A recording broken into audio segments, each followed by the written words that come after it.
नहीं, कैसे हो गाइस सभी आप लोग, और तैयारी कैसी हो रही है फ्रेंड्स। आज का सेशन भी हर वीडियो की तरह काफ़ी फ्रूटफुल रहने वाला है और बिल्कुल आगे की तरफ इसको आज आपको जो है भेजना है, बूस्ट करना है वीडियो को। गाइस ज़्यादा से ज़्यादा लोगों के पास वीडियो पहुंचना चाहिए, तभी तो जो है मेरा भी मन करेगा, मोटिवेशन मिलता है तो मैं भी बहुत अच्छा करने की कोशिश करती हूँ आपके लिए। बट नो मोटिवेशन तो नो, थोड़ा दिक्कत रहती है। चलिए कोई बात नहीं है, और आज का सेशन भी काफ़ी फ्रूटफुल रहेगा गाइस। और देखते हैं क्या खास है आज के सेशन में। अगर लाइक मतलब सब्सक्राइब आपने नहीं किया अब तक और नए हैं चैनल पे तो प्लीज़ सब्सक्राइब कर लीजिए, और आगे देखते हैं। आगे तक बने रहिए आप लोग मेरे साथ, बहुत अच्छी आपकी प्रैक्टिस होती रहेगी, इस बात का मैं बिल्कुल आपके साथ प्रॉमिस कर सकती हूँ। और बिल्कुल आपको हेल्पफुल रहेंगे सारे सेशन आपके एग्ज़ाम्स के लिए।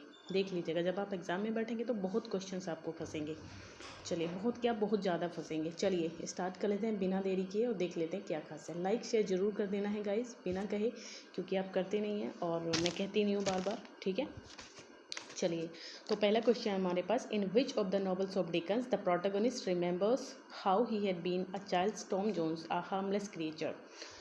अपने कौन से नॉवल में डिकन्स जो है वो प्रोटैगनिस्ट जो है रिमेंबर करता है कि how had been a child, जब टॉम जोन्स नाम का जो चाइल्ड था वो हार्मलेस क्रिएचर है अपने बॉयहुड के अंदर, तो अपनी मेमोरी को जो है वो याद करता है अपने, जो वो भी जो है टॉम जोन्स की तरह ही था। तो कौन सा ऐसा नॉवलिस्ट हमारे पास है। तो गाइज यहाँ पर बात करेंगे अगर हम, तो कौन सा हमारा क्वेश्चन ये आंसर हो जाएगा।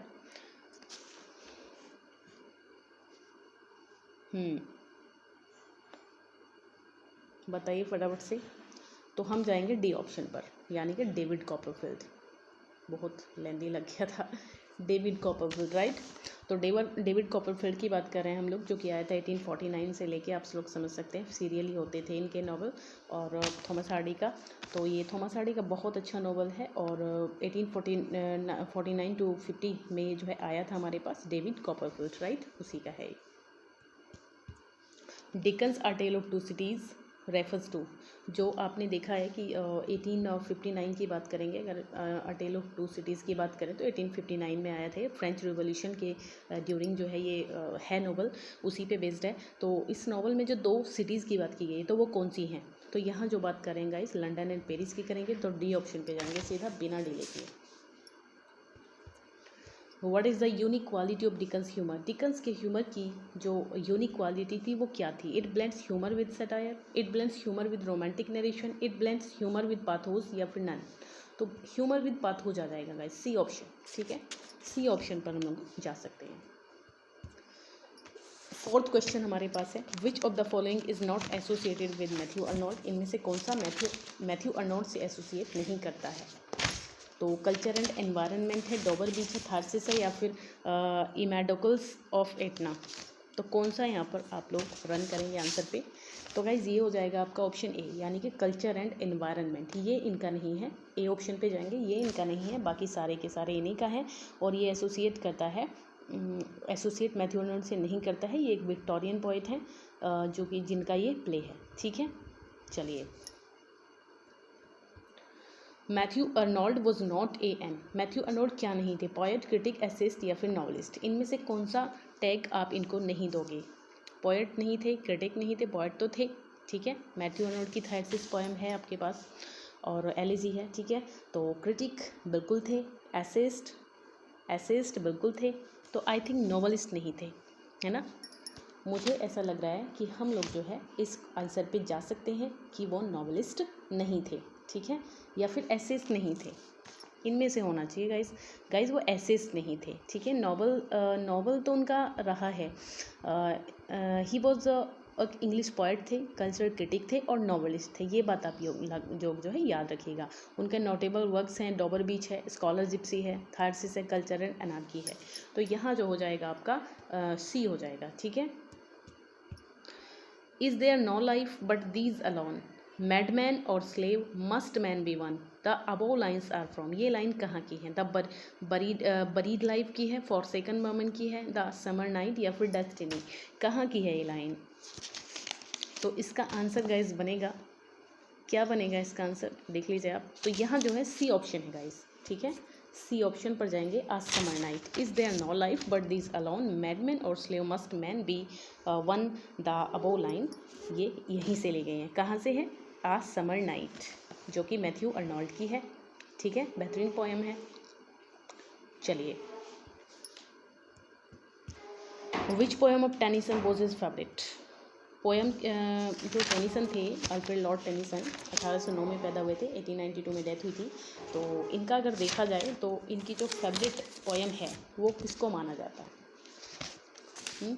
इनकी फेवरेट पोएम गाइस मॉड होनी चाहिए, ठीक है। मॉड की बात करेंगे जो कि आई थी 1855 में। 1855 में आई थी मॉड नाम की। जो ये है कि ये एक स्टोरी है एक लवर की हु पासिस फ्रॉम मॉर्बिडनेस टू एक्सटेजी, ठीक है। मॉर्बिडनेस टू एक्सटेजी को जो है पास करता है। Then to anger and murder, ठीक है। गुस्सा आता है, मर्डर करता है, followed by insanity and recovery, ठीक है। दिस वाज टेनिसन्स फेवरेट, ये इनकी फेवरेट है, ठीक है। The rhyming scheme of in memoriam. In memoriam जो इनकी जो है पोएम, तो उसकी जो राइम स्कीम है वो कौन सी है? पीजीटी 2002 में ये क्वेश्चन आया है और उसकी जो राइम स्कीम है वो डी ऑप्शन पे जाएंगे, यानी कि ABBA, ठीक है। Yet all experience is an arch where through gleams that untravelled world whose margin fades. तो ये कहाँ की लाइन है guys? Yet all experiences is an arch where through gleams that untravelled world whose margin fades. तो crossing the bar है, Ulysses है, tears idol tears है, फिर लोटस ईटर्स है। तो ये लाइन गाइस बहुत बढ़िया है और बहुत ही इंपॉर्टेंट भी है, फेवरेट है। तो यहाँ पर बात करेंगे बी ऑप्शन की, यानी कि यूलिसिस की लाइन है, ठीक है। यूलिसिस की लाइन है और क्योंकि यूलिसिस जो है बहुत ही ट्रेवल्ड और एक तरीके से एडवेंचरस लाइफ को पसंद करता था। ही कंपेयर्स हिज लाइफ, वो अपनी लाइफ को कंपेयर करता है किससे? आर्क से, और डिस्क्राइब करता है अनट्रेवल्ड वर्ल्ड, ठीक है। और पेन जो है as a plain that gleams at him through that way, ठीक है। Which one was Hardy's first serial novel? इनका पहला फर्स्ट सीरियल नॉवल कौन सा है? A pair of blue eyes, the trumpet major, इनमें से द वुडलैंडर या फिर far from the madding crowd. तो इनमें से किसकी बात आप करेंगे? ठीक है गाइस, जो थॉमस हार्डी हैं, ओके, जो थॉमस हार्डी हैं इनका जो ये नॉवल है गाइस, एक तरीके से कौन सा सबसे पहला इनमें से? तो ए ही होना चाहिए, यानी कि a pair of blue eyes ही होना चाहिए, जो कि आया था 1873 में। 1873 में। अगर फार फ्रॉम द मैडिंग देखें तो 1874 में आया था। द ट्रम्पेट मेजर का मुझे याद नहीं है गाइस, और वुडलैंडर भी मुझे फ़िलहाल याद नहीं आ रहा है। चलिए मैं बता दूंगी इसको। तो ये जो है सीरियली पब्लिश्ड हुआ था 72 से लेकर 73 तक, और यही इनका जो है इस सीरीज़ का पहला नॉवल है। Which is the novel bye Hardy? इनमें से हार्डी के द्वारा जो नॉवल है वो कौन सा है? हार्डी द्वारा जो नॉवल है वो कौन सा है? तो the trumpet major, desperate remedies, Jude the obscure, या फिर ऑल ऑफ दीज। तो यहाँ जो हो जाएगा ऑल ऑफ दीज हो जाना चाहिए, क्योंकि ये सारे के सारे नॉवल जो हैं वो थॉमस हार्डी के ही हैं। ट्रम्पेट मेजर भी, डेस्परेट रेमेडीज़ भी, ये पहला है, 1872 में आया था ये।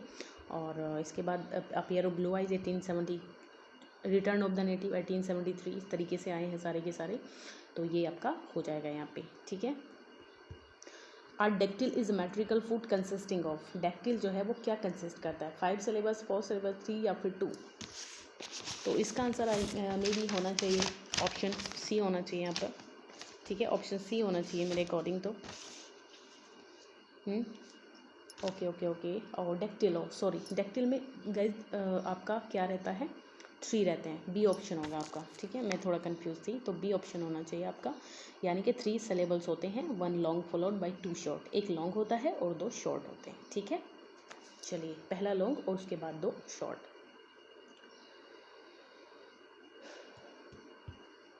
A scene that interrupts the normal chronological sequence of events in a story। किसी भी स्टोरी में कोई ऐसा सीन जो इंटरप्ट कर देता है नॉर्मल क्रोनोलॉजिकल सीक्वेंस को, जो टाइम की सीक्वेंस होती है उसको इंटरप्ट कर देता है, तो जो उसको क्या कहते हैं इस स्टोरी के अंदर? That happen at an earlier time, ठीक है, जो पहले हो चुका है। तो फ्लैशबैक होता है, प्रोलॉग होता है, एपिलॉग होता है, फ्लैश फॉरवर्ड होता है। तो इसकी बात करेंगे फ्लैशबैक, ठीक है, फ्लैशबैक हो जाएगा। और ये आपका पीजीटी 2011 में क्वेश्चन आ चुका है, तो ऐसा वैसा मत समझिएगा इसको। तो चलिए, फ्लैशबैक होता है।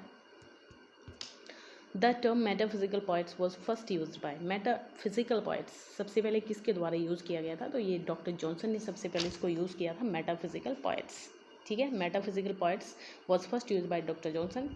ठीक है। आ ग्रुप, ये एक मेटाफिजिकल पोएट्स का ग्रुप था 17th सेंचुरी के अंदर, और इनमें कौन कौन थे? फिलोसफिकल एक्सप्लोरेशन था, इसमें कोलोकियल डिक्शन थी, इंजीनियस कंसीट्स थी, आयरनी थी, मैट्रिकली फ्लेक्सिबल लाइंस होती थी, और इसमें जो जॉन डन है वो फॉरमोस्ट फिगर है। और इसके अलावा इसमें जॉर्ज हर्बर्ट थे, एंड्रयू मार्वल थे, अब्राहम कॉले, रिचर्ड क्रशा और हेनरी बोगन, ये सारे जो है मेटाफिजिकल पोएट्स माने जाते हैं। The regular odd is a clause imitation of, जो रेगुलर ऑड होती है वो किसकी क्लॉज इमिटेशन? इमिटेशन होता है नकल करना, किसी के हूबहू चीज़ को करना है। तो पेट्रार्क की है, शैली की है, टाटा या फिर पिंडार। तो यहाँ डी ऑप्शन होगा गाइज, पिंडार। ठीक है।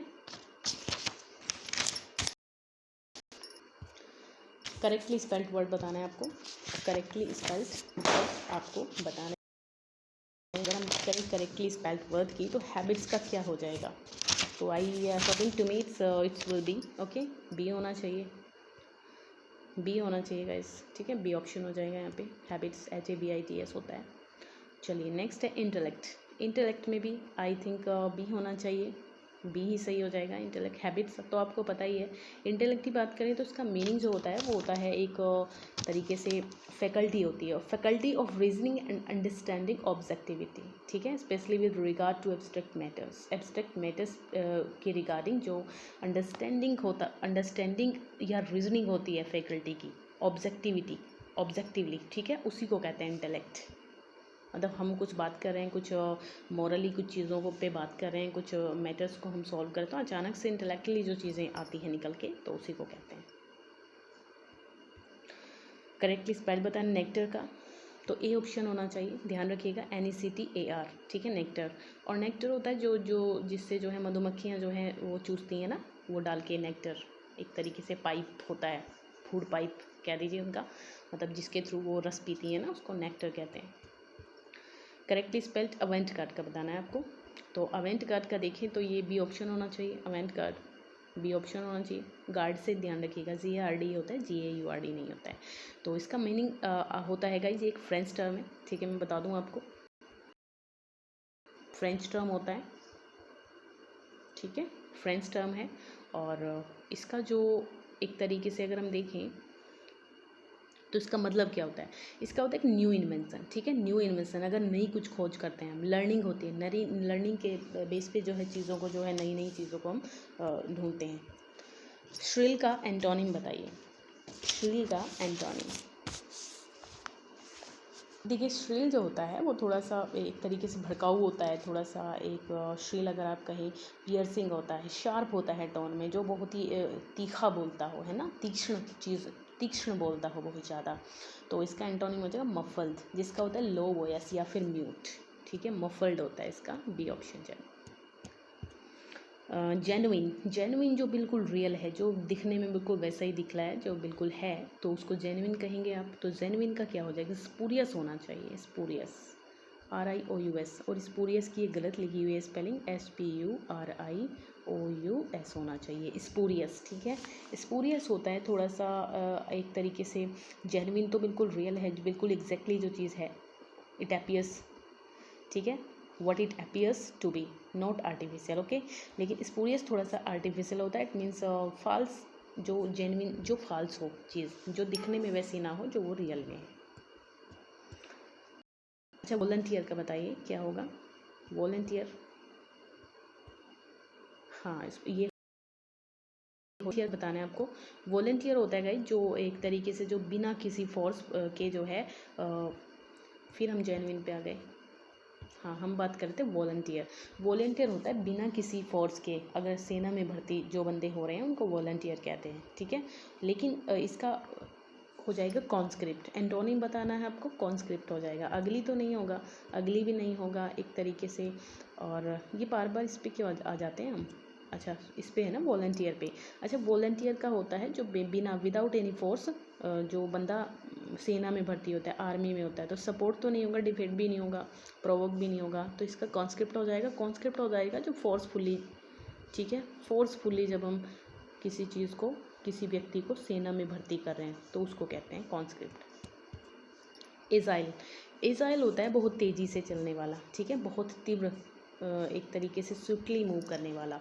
तो यहाँ हो जाएगा स्विफ्ट, तो इसका एंटोनिम है हार्ड से कोई मतलब नहीं है, फीबल तो कमज़ोर होता है, स्लो हो जाएगा, ठीक है। एजाइल जो फुर्तीला होता है, स्लो होता है, धीमा।